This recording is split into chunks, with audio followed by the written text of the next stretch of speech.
Moody's Investor Service advirtió que el riesgo de incertidumbre regulatoria amenaza con tener un impacto en la inversión, en el desempeño de algunas empresas en América Latina. Para hablar al respecto, saludo con mucho gusto a Ariane Ortiz Bolín, Vice President Senior Credit Officer de Moody's Investor Service. ¿Qué tal, Ariane? Qué gusto saludarte. Muy buenas tardes. Buenas tardes, Susana. El gusto es mío. Cuéntanos qué es lo que está debilitando el entorno operativo en América Latina. Sí, mira, déjame empezar contando por qué decidimos hacer este reporte, porque si bien la desaceleración económica, la todavía alta inflación, las altas tasas de interés son factores muy importantes que nublan el panorama de los inversionistas, creemos en Moody's que el riesgo de cambios en política pública y cómo estos cambios se van a manifestar siguen siendo uno de los principales factores de riesgo para cualquier inversionista que está pensando en invertir en América Latina. Entonces, creemos que uno de los factores por los cuales esto se está dando es que muchos de estos países no recuperaron el PIB perdido durante la pandemia.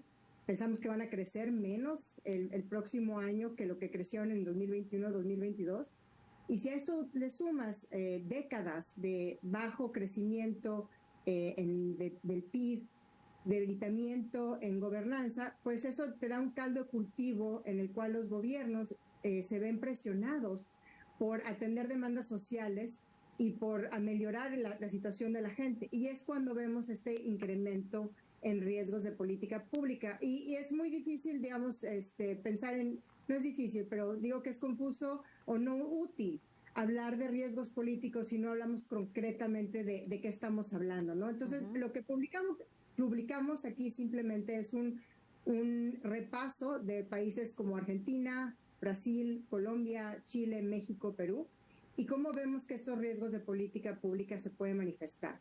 Creemos que es en control de precios, subsidios, incertidumbre regulatoria, cambios en los modelos de negocio o en la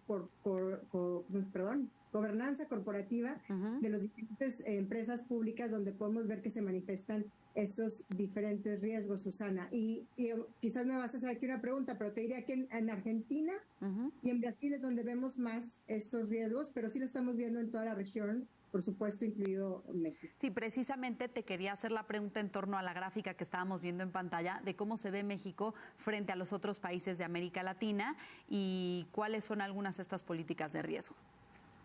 Sí, mira, vemos riesgo de cambio en el modelo de negocio y en la gobernanza corporativa, que es algo que ya viene sucediendo desde hace varios años en el sector energético, pero también en las empresas públicas, en las bancarias, que esto es algo relativamente nuevo.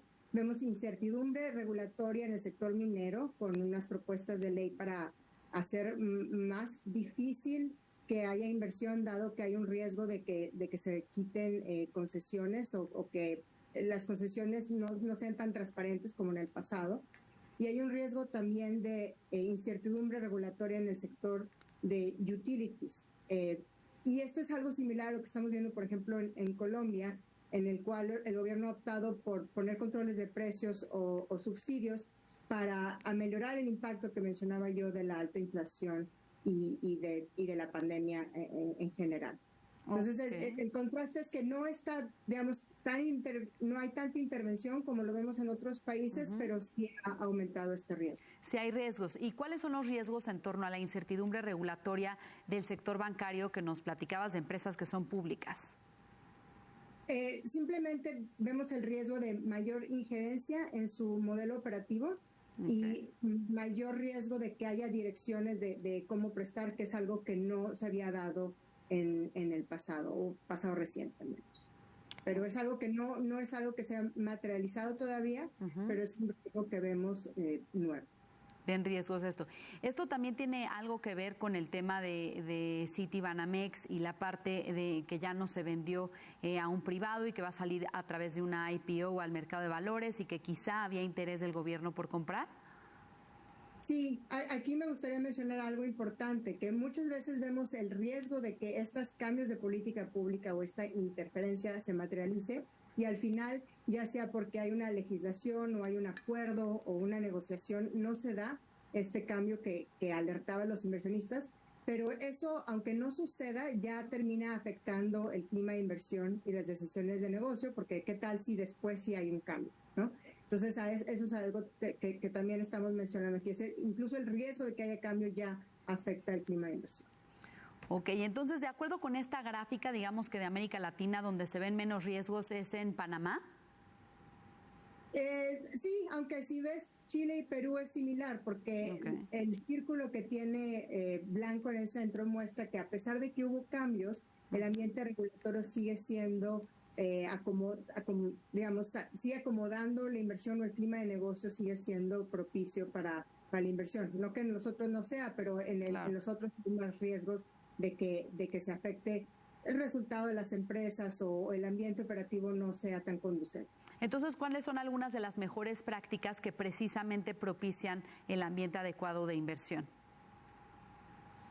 Bueno, nosotros no hacemos recomendaciones de política pública, pero lo que observamos en el caso de Chile y de Perú, concretamente, es que si bien hubo cambios, por ejemplo, en pedirles a las empresas que no subieran tarifas o en congelar tarifas, al final esto se dio de una forma en la que afectó de manera poco material desde el punto de vista de crédito sus resultados, y fue negociado y platicado con las empresas sabiendo que se estaban cambiando las reglas del juego dada la contingencia sanitaria. Entonces es la manera en la que se llevaron a cabo los cambios, y luego el impacto poco material que hay en las empresas es lo que nos lleva a decidir o a calificarlo esto como que el ambiente regulatorio sigue siendo supportive, es el término que usamos. Bien, pues muchísimas gracias por compartir con nosotros esta infografía en torno a los riesgos de inversión en América Latina y específica de México. Pues estaremos analizando lo que ocurra a lo largo del año y la certidumbre que se dé a las inversiones, sobre todo en un momento coyuntural en el que tenemos que aprovechar el nearshoring al máximo y dar certidumbre a los inversionistas. Muchas gracias, Ariana Ortiz Bolín. El riesgo de que sea una oportunidad perdida. Exactamente. Muchas gracias, Ariana Ortiz Bolín, Vice President Senior Credit Officer de Moody's Investor Service. Muy buenas tardes. Buenas tardes.